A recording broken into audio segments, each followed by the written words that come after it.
Like coloured butterflies, the women of Laos grace this lush and tropical landlocked country.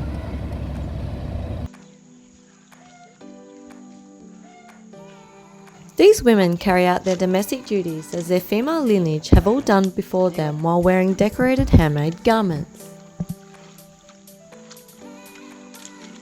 Yeah. Like blood.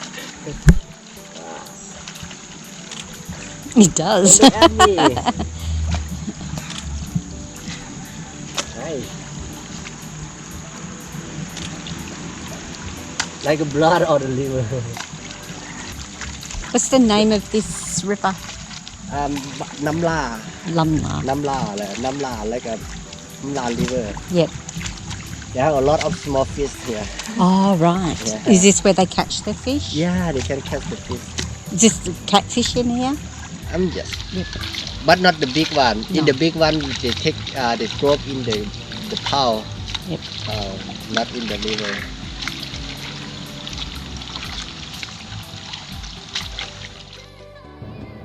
Laos has stunningly green landscape where banana trees grow wild along the banks of the mighty Mekong River. This trip has been mind-blowing.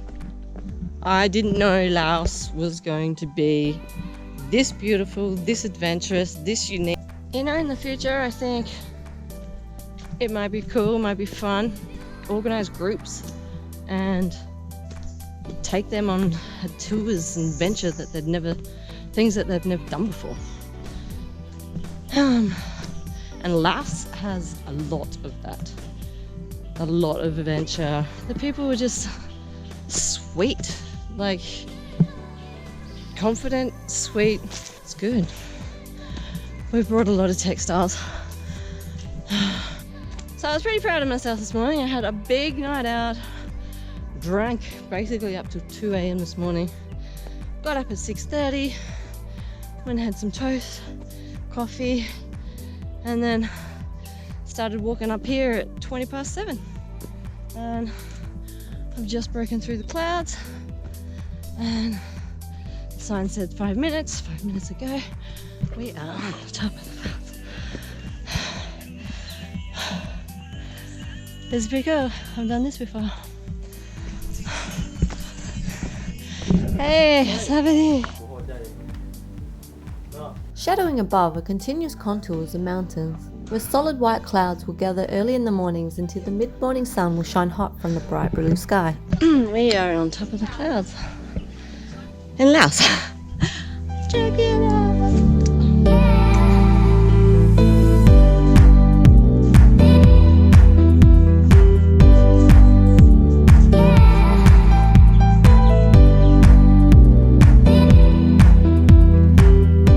Each year in October, after the rains have stopped and the river levels are lowered, the Laotians plant food crops along the banks of the river.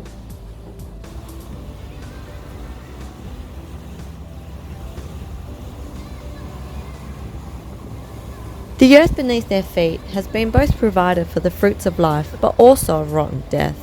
In the not-so-distant past, for many Laotians, is the horrid memory of the Indochina War. There are still millions of unexploded landmines buried within the richness of the soils today. The suffering these families have had to endure saw rural communities uprooting in terror, where villagers had no choice but to escape with their lives, many relocating to safer places along the lifeline of their mighty Mekong throughout the 1960s and 70s. During my time in Laos, I attended classes in textile making where I met a lady named Ung. Ung is a master weaver and dyer and is from one of these relocated villages. It was while I was spinning silk that she relayed to me the story of her family, and back in 1968 when they had to flee their own village, leaving everything behind. They floated down the river in its dangerously turbulent waters for 2 days inside a small timber boat with hopes to find the safe and habitable place to start their entire new lives. Ung was safely born 4 years later. They have electricity come here, so like a lot of years ago, they know electricity is the village is very poor than this, you know, like they have to make a gasoline, yeah, you know.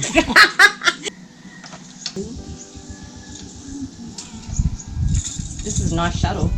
How old is? Can you ask her how old this shuttle is? ไม่อันปีละมัน Ừ.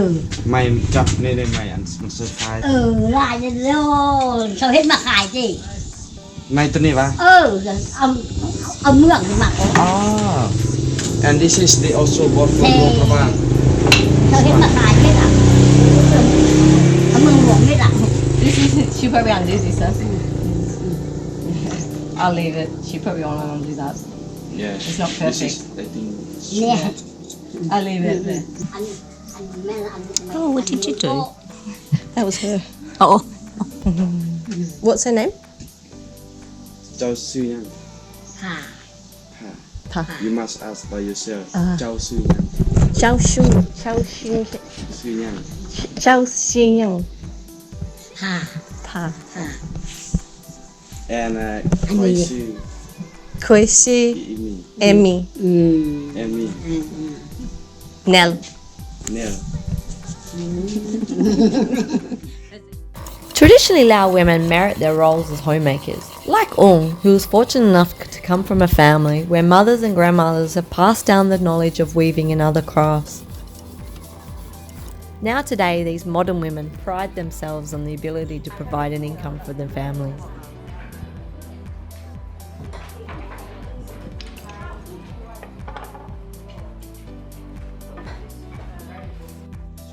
Like that. Are you good at math? If you are good at math, it's quite easy to work with the number. Yeah.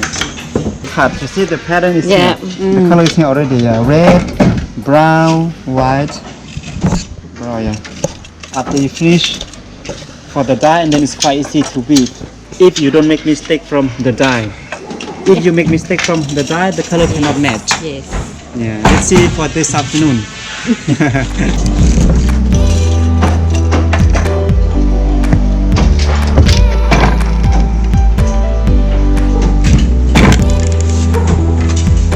Our designer, she draw the pattern on the paper. Okay. And then she give to our master here. Okay. And then she knows how to do. Okay. Yeah. So she's a master weaver. Yeah, she is. Yeah. Maybe the bark of tree. For scarf. Scarf are just for showing. But not, Tomorrow and the day after is only weaving. yes. No dyeing anymore.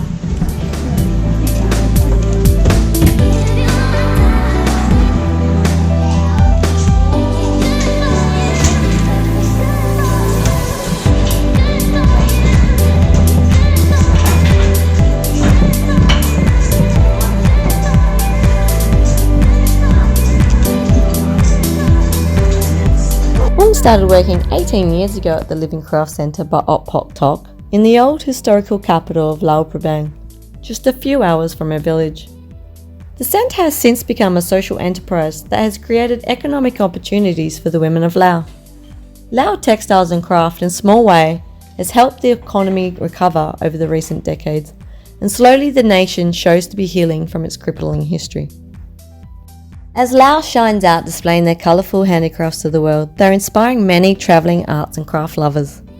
Laos now sees an influx of visitors who have an appreciation for what the Laotians have been quietly producing for over 1,000 years. Laos is now on the radar as a country that has a lot to offer to many who visit, and the country's economy is benefiting greatly. For the women, handicraft production has a very special link between their bright, sustainable future and as a connection to their cultural past.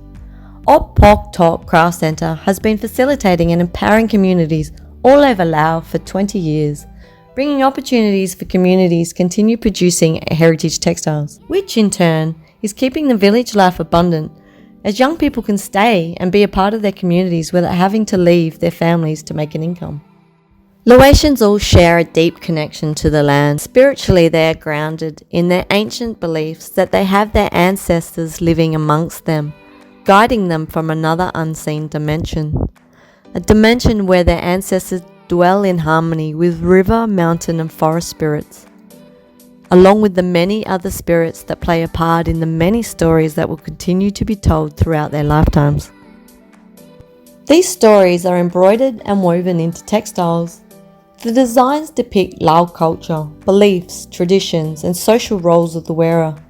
There are even designs indicating that the woman wearing the outfit is not yet married or is already married.